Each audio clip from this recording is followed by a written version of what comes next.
কোন আল্লাহর বান্দা কলকাতার বুকে 5 বিঘা জমি দখল করে ব্যবসা চালাচ্ছে? জনাব ফিরহাদ হাকিম। কোথা থেকে চালাচ্ছে? মহাবীরতলা মসজিদ থেকে আলিপুর পর্যন্ত যে 35 বিঘা জমি আছে তার মধ্যে 5 বিঘা জমি দখল করে রেখেছে ফিরহাদ হাকিম। আপনি কোন কাপুরুষের কথা বলছেন? এই কাপুরুষ একটা সময় এইখানে গুলি করার কথা বলেছিল, সেইটা আজকে সেই কাপুরুষ কোথায়?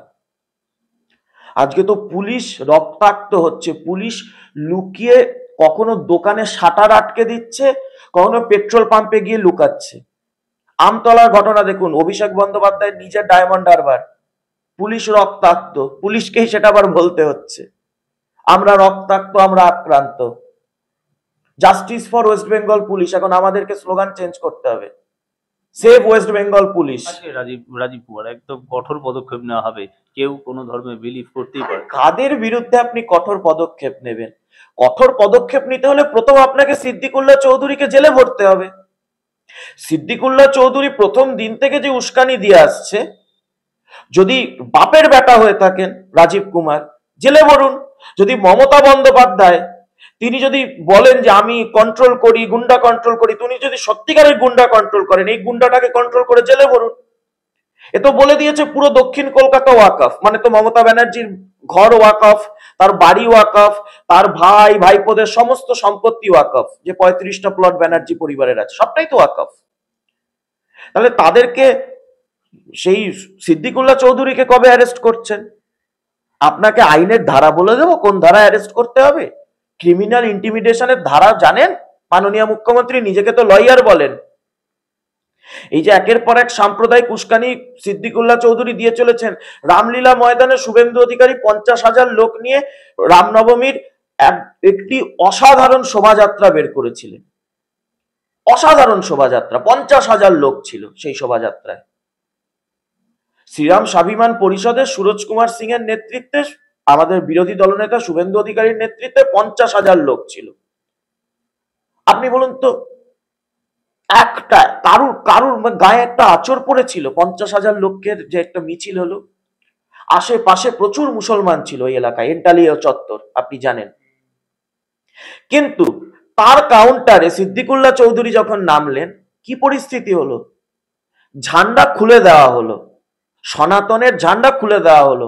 ভারতবর্ষের সংবিধানের 25 নম্বর অনুচ্ছেদ ধর্মীয় স্বাধীনতার মৌলিক অধিকারে পরিষ্কার উল্লেখ করা রয়েছে, আমরা স্বাধীনভাবে নিজের ধর্মীয় পতাকার ব্যবহার করতে পারি। তাহলে পশ্চিমবঙ্গে আজ সংবিধানের শাসন আছে না শরীয়তের শাসন আছে?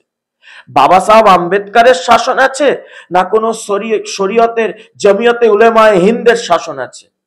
এই প্রশ্নের জবাব দিন। পরিষ্কার বলছে তারা, একদম রামলীলা ময়দানে যে বক্তব্যগুলো ভাইরাল হয়েছে, যে এই যে ওয়াকফের মালিক আল্লাহ, সংবিধান নয়, নরেন্দ্র মোদী নয়। আরে দাদা, ওয়াকফের সম্পত্তির মালিক আল্লাহ, তাহলে 5 বিঘা জমি দখল করে ব্যবসা কি করে চালাচ্ছে? কোন আল্লাহর বান্দা কলকাতার বুকে 5 বিঘা জমি দখল করে ব্যবসা চালাচ্ছে? জনাব ফিরহাদ হাকিম। কোথা থেকে চালাচ্ছে? মহাবীরতলা মসজিদ থেকে আলিপুর পর্যন্ত যে 35 বিঘা জমি আছে তার মধ্যে 5 বিঘা জমি দখল করে রেখেছে ফিরহাদ হাকিম, এবং তাতে কি চালাচ্ছে? ব্যবসা। ওয়াকফের জমিতে ব্যবসা চালানো যায়? প্রশ্ন করুন এই ইসলামের ধ্বজাধারীদের, এই স্বঘোষিত যারা ইসলামপন্থী রয়েছেন। তৃণমূলের রাজ্যসভার সাংসদ নাদিমুল হক তালবাগান রোডে 22 কাঠা জমি দখল করে রেখেছে। দখল করে রাখা যায়? রাজ্যসভার সাংসদ তৃণমূলের দখল করে রেখেছে। আচ্ছা, আবার শুনবেন, নাসিরউদ্দিন আহমেদ 3000 স্কোয়ার ফুটের জমি দখল করে রেখেছে নদিয়ায়। 3 জনের নাম বললাম। শাম্মী জাহান তৃণমূলের কাউন্সিলর, উত্তর কলকাতায় জমি দখল করে রেখেছে। ক্ষমতা আছে, যারা ইসলামের পক্ষে কথা বলছে, যারা মুসলমানের পক্ষে কথা বলছে, যারা ওয়াকফের পক্ষে কথা বলছে, আমি বলছি যদি ক্ষমতা থাকে আপনারা যান ফিরহাদ হাকিমের এই 5 বিঘা জমির বিরুদ্ধে, যা জবরদখল করে রেখেছে, তার বিরুদ্ধে লড়াই করুন, লড়াই করুন। 360টি জমি রয়েছে, এটা রাজ্য সরকারের পরিসংখ্যান, আমার আপনার বিজেপির পরিসংখ্যান নয়। 360টি জমি রয়েছে এই পশ্চিমবঙ্গের বুকে, যা জবরদখল হয়েছে, ওয়াকফ সম্পত্তি। এই যত বড় বড় ইসলামের ধ্বজাধারীরা রয়েছে, স্বঘোষিত ইসলামপন্থী রয়েছে, ক্ষমতা আছে আপনার, দখল করুন, গিয়ে উদ্ধার করুন। এইভাবে রাজ্যে নামলে তো একটা ধর্মীয় আমি আবার মারামারি হানাহানির কাণ্ড। যারা নামছে তারা কি ওয়াকফ আইনটি পড়ে দেখেছেন? সেখানে কি রয়েছে? আইনই তো মানছেন না তারা। তারা কেন মানছেন না? মমতা বন্দ্যোপাধ্যায়ের সুরসুরিতে, মমতা বন্দ্যোপাধ্যায়ের অঙ্গুলি হেলনে এটা হচ্ছে। মমতা বন্দ্যোপাধ্যায় চান আরেকটা ঘটনা ঘটুক। 2021-এর আগে উনি সিএ নিয়ে গোটা রাজ্য জ্বালিয়েছিলেন, মনে আছে? কয়েকশো কোটির সম্পত্তি জ্বলে খাক হয়ে গেছিল, ছি মমতা বন্দ্যোপাধ্যায় করেছিলেন। যেখানেই যাচ্ছেন সিএ হয়েছে, মুসলমানদের তাড়িয়ে দেওয়া হবে। আজকে তো 13 মাস সিএ আইন লাগু হয়ে গেছে এই পশ্চিমবঙ্গের বুকে। একজন মুসলমান দেখান, একজন মুসলমান দেখান যার নাগরিকত্ব কেড়ে নেওয়া হয়েছে। তাহলে মমতা বন্দ্যোপাধ্যায় কেন আজকে পুলিশ মন্ত্রী হিসেবে রাজধর্ম পালন করে তৃণমূল নেত্রী মমতা বন্দ্যোপাধ্যায়ের বিরুদ্ধে গ্রেফতারি পরোয়ানা জারি করবে না? যে সেদিন তৃণমূলের মঞ্চ থেকে দাঁড়িয়ে আমি যে ভাষা ব্যবহার করেছিলাম সেগুলো সব ভুল, সব মিথ্যে, সব প্ররোচনামূলক। কোন মুসলমানের নাগরিকত্ব গেছে আপনি বলুন?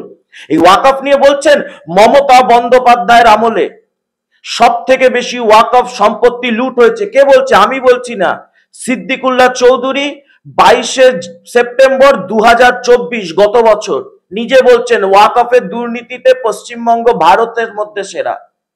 ক্ষমতা আছে। কে ঠিক বলছে তাহলে? হয় মমতা বন্দ্যোপাধ্যায় ঠিক বলছেন, নাহলে সিদ্দিকুল্লাহ চৌধুরী ঠিক বলছেন। কারুর বিরুদ্ধে আইনি পদক্ষেপ হয়নি। কিছু মুসলমানদের ভুল বুঝিয়ে প্ররোচিত করে সিদ্দিকুল্লাহ এবং মমতা জোট বেঁধে নামিয়ে দিয়েছেন, যেন এসএসসি নিয়ে আলোচনা না হয়, নিয়োগ দুর্নীতি নিয়ে আলোচনা না হয়। জায়গায় জায়গায় আগুন জ্বলছে। এই আগুন জ্বলার দায়টা তাহলে কে নেবে? মমতা বন্দ্যোপাধ্যায় নেবেন। মমতা ওয়াকফ নিয়ে কোথায় তিনি বলছেন? রেড রোডে ঈদের মঞ্চে দাঁড়িয়ে উনি ওয়াকফ নিয়ে আলোচনা করছেন। জৈন ধর্মের একটি অনুষ্ঠান, সেখানে গিয়ে তিনি ওয়াকফের কথা বলছেন। যেখানে যাচ্ছেন এখন ওয়াকফ নিয়ে মানুষের মধ্যে ভীতি, মুসলমানের মধ্যে ভীতি সঞ্চার কে করছে? ওয়াকফের যখন আইন পাস হচ্ছে সেই সময় আপনি বলুন তো পশ্চিমবঙ্গে এটা কোনো রাজনৈতিক ইস্যু ছিল? ছিলই না। আপনি বলুন, আপনি একটা গরিব মুসলমান দেখান পশ্চিমবঙ্গে যে ওয়াকফে 5 বিঘা জমি পেয়েছে ফিরাদ হাকিমের মতো, আমি মেনে নেব। একজন মুসলমানকে দেখান। নাদিমুল হকের মতো একজন মুসলমানকে দেখান যে কাঠার পর কাঠা, বিঘের পর বিঘে জমি দখল করে রেখেছে। ওয়াকফটা চালাচ্ছে কি? এক শ্রেণীর মানে মুসলিম, মানে হচ্ছে হলো ক্ষমতাসীন, মানে অবভিয়াসলি শাসক দলের ঘনিষ্ঠ যারা যারা ওয়াকফ বোর্ডে আছে দেখবেন সব শাসক দলের ঘনিষ্ঠ, তৃণমূল ঘনিষ্ঠ বা তৃণমূলের নেতা মন্ত্রী, এরকম এদের হাতে। কোন গরিবের জন্য পশ্চিমবঙ্গে ওয়াকফ একটা হাসপাতাল চালায় বলুন তো? কোন গরিবের জন্য? একটা হাসপাতাল দেখান, একটা স্কুল দেখান, আধুনিক স্কুল ওয়াকফ চালাচ্ছে। একটা আপনি বিধবাদের বিয়ের জন্য একটা বা বৃদ্ধ মানুষের জন্য একটা বৃদ্ধাশ্রম দেখান মুসলমানদের জন্য, যেটা ওয়াকফ চালাচ্ছে না। তৃণমূলের নেতারা ওয়াকফ গুলোকে দখল করে নিয়েছে এবং এখান থেকে কাটমানি খাচ্ছে কি? তৃণমূলের ব্যানার্জি, মুখার্জি, চ্যাটার্জি, ভট্টাচার্য, এরা, যাদের এর সাথে ওয়াকফের সাথে কোনো সম্পর্ক নেই।